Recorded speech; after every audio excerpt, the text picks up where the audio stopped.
hari ini kembali mengajar di kelas 10 karena setelah 1 minggu kita tidak berjumpa. Oke, sebelum memulai pelajaran, marilah kita berdoa terlebih dahulu yang akan dipimpin oleh ketua kelasnya. Di sini siapa ketua kelasnya? Oke, Mbak Risma, silakan dipimpin temannya untuk berdoa. Sebelum memulai pelajaran, marilah kita berdoa menurut agama dan keyakinannya masing-masing. Berdoa mulai. Berdoa selesai. Gimana kabar kalian hari ini? Alhamdulillah baik. Sehat semuanya? Sehat. Alhamdulillah. Di sini jumlah siswanya ada berapa? Ada 7. Oke, karena saya harus mengabsen terlebih dahulu. Yang pertama, Amalia Nurrahma hadir. Risma Kusumawati, Widya Ayu Dwi Aryani, Alifian Mukti Surya, Syahrani Aulia Novita, Diah Ayu Puspitasari, Novitia Sukaning Tias. Oke, hadir semuanya. Anak-anak, ada yang masih ingat pembelajaran kita minggu kemarin itu membahas tentang apa? Masih membahas tentang teks eksplanasi. Iya, tentang teks eksplanasi. Ayo, siapa yang masih ingat teks eksplanasi itu teks yang seperti apa? Pengertiannya, iya silakan Mbak Risma. Teks yang berisi tentang proses kejadian alam, sosial, ilmu pengetahuan, budaya, dan lainnya yang terjadi. Bagus, ya. Itu penjelasan dari Mbak Risma. Ada yang lain atau ada yang ingin menambahkan teks eksplanasi itu teks yang seperti apa? Menjelaskan tentang apa saja yang ada di dalam teks tersebut. Ayo, yang bisa silakan angkat tangan terlebih dahulu. Ayo Mbak Amalia. Sudah setuju. Berarti penjelasan dari Mbak Risma ini benar ya. Oke. Karena minggu kemarin tentang teks eksplanasi kan sudah dijelaskan, sudah dicontohkan teks eksplanasi itu seperti apa. Sekarang struktur dari teks eksplanasi. Ayo, ada berapa kemarin? Ada 3. Yang pertama, Identifikasi fenomena. iya. Yang kedua, Rangkaian kegiatan. iya, rangkaian kegiatan. Berarti itu sebab akibatnya dijelaskan. Terus yang ketiga, interpretasi atau penutup. Berarti itu simpulannya dari kejadian alam tersebut itu disimpulkan di akhir. Seperti itu. Oke, karena kita sudah mengulas pertemuan yang kemarin, materinya sudah paham ya, saya kira, karena kita juga bisa belajar di rumah sendiri. Selanjutnya hari ini materi kita tentang teks negosiasi. Siapa yang pernah melakukan proses negosiasi? Angkat tangan. Iya, siapa namanya? Novita. Pernah melakukan proses negosiasi di mana? Di pasar. Di pasar. Biasanya kalau kamu di pasar itu apa yang kamu lakukan atau apa yang akan kamu cari di pasar? Biasanya beli sayuran. Iya, beli sayuran. Kenapa sih kok kita itu harus melakukan suatu negosiasi? Kenapa kamu? Untuk mencapai tujuan yang kita inginkan, untuk mencapai harga yang kita inginkan. Iya. Ya, ada lagi teman-teman yang lain? Untuk mencapai kesepakatan bersama. Oke, bagus. Yang lain ada lagi? Jadi anak-anak, teks negosiasi sendiri itu artinya ialah proses tawar-menawar. Ketika kita melakukan kegiatan negosiasi di pasar, pastinya kan kita harus melakukan proses tawar-menawar. Kenapa sih kok kita harus melakukan proses tawar-menawar? Karena biasanya yang pertama harganya kurang pas. Karena menurut kita ini kan sama saja dengan di toko, sama saja dengan di penjual yang lain. Kenapa kok kita harus melakukan proses tawar-menawar? Ya karena itu tadi ada beberapa pertimbangan yang harus kita lakukan untuk melakukan proses negosiasi.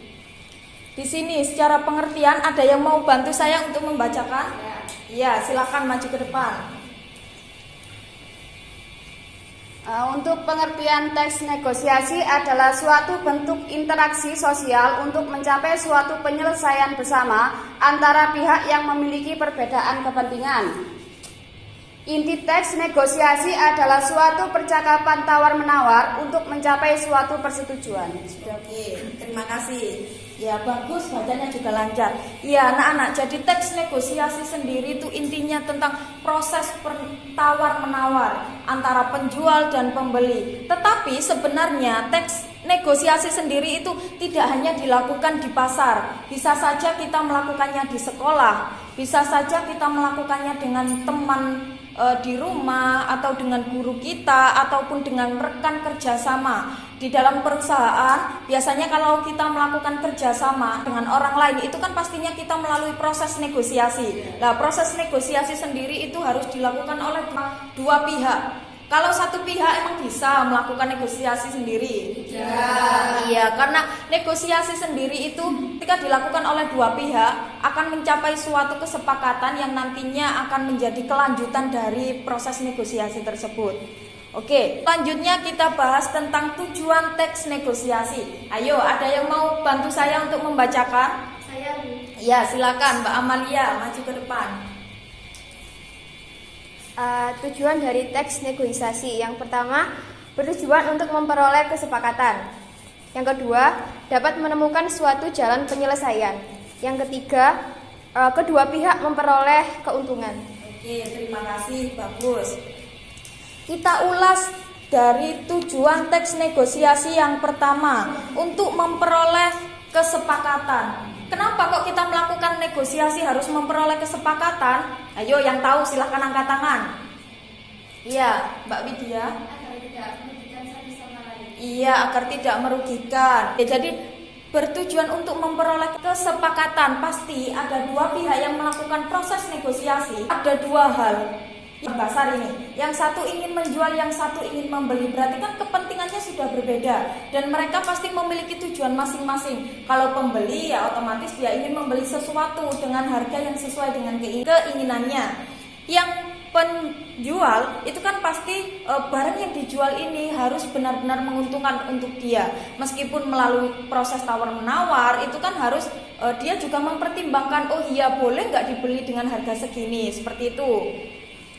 Terus yang kedua, dapat menemukan suatu jalan penyelesaian. Pastinya kan kalau dalam proses jual beli itu melakukan persetujuan atau penyelesaian dari proses negosiasi tersebut kan keduanya harus benar-benar setuju. Yang ketiga, kedua pihak memperoleh keuntungan. Yang namanya penjual dan pembeli itu pasti sama-sama ingin sesuatu yang akan menjadi miliknya dibeli oleh orang lain. Itu kan tidak mau ada yang rugi. Pasti kan ya sedikit-sedikit itu pastilah dia ingin keuntungan itu tetap ada. Selanjutnya setelah kita mempelajari tujuan, kita mempelajari tentang kaidah kebahasaan teks negosiasi. Silakan kalau mau membantu saya membacakan kaidah kebahasaan dipersilakan. Ada? Iya, silakan Mbak Widya.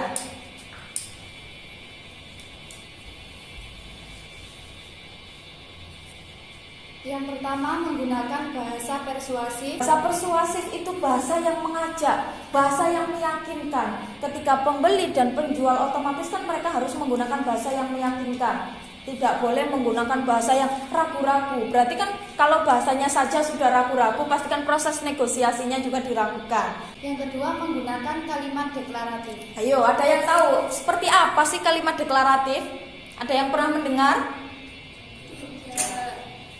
Iya, kalimat deklaratif itu kalimat yang berisi pernyataan. Misalnya nih, dalam proses jual beli ya, kan ada penjual dan pembeli. Lah, pembeli ini kan menanyakan, Bu, harga aqua atau le mineral ini berapa? Dan sang penjual menjawab, harga le mineral ini 5.000. Lah, itu kan merupakan kalimat deklaratif. Bahasa yang sopan. Iya, bahasa yang sopan. Kenapa sih kok kita melakukan proses negosiasi harus menggunakan bahasa yang sopan?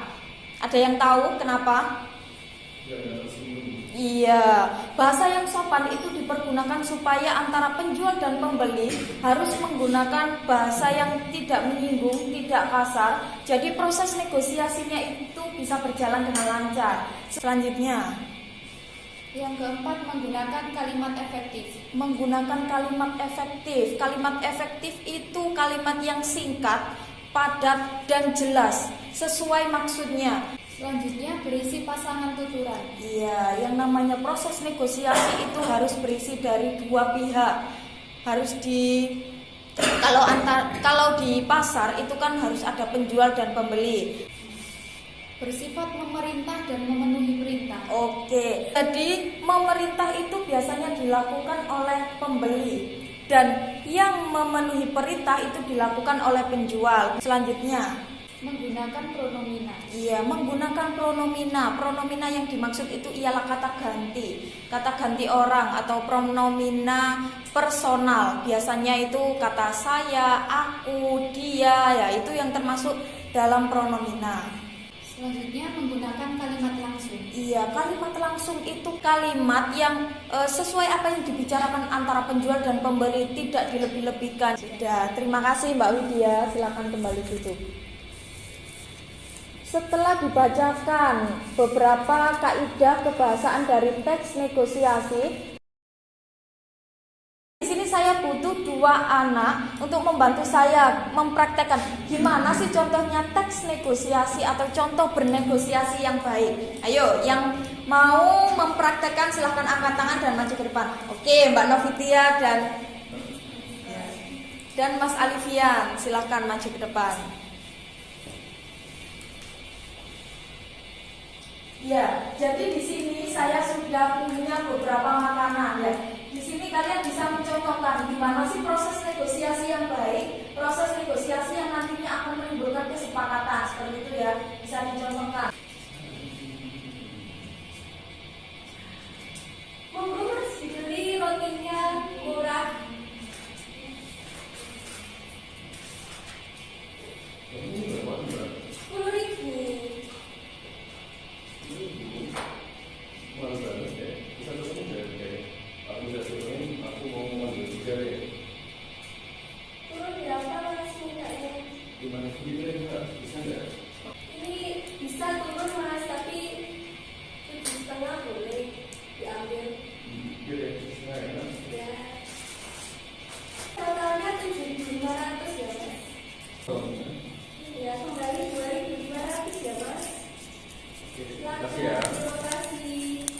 Oke, terima kasih kepada Mbak Novita dan Mas Alifian sudah mencontohkan gimana sih proses negosiasi yang baik. Oke, kita beri tepuk tangan semuanya.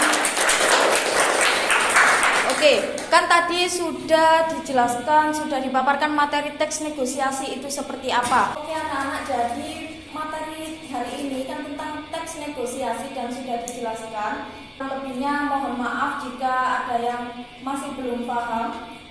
Terima kasih sudah mendengarkan pelajaran hari ini dengan baik. Wassalamualaikum warahmatullahi wabarakatuh. Waalaikumsalam.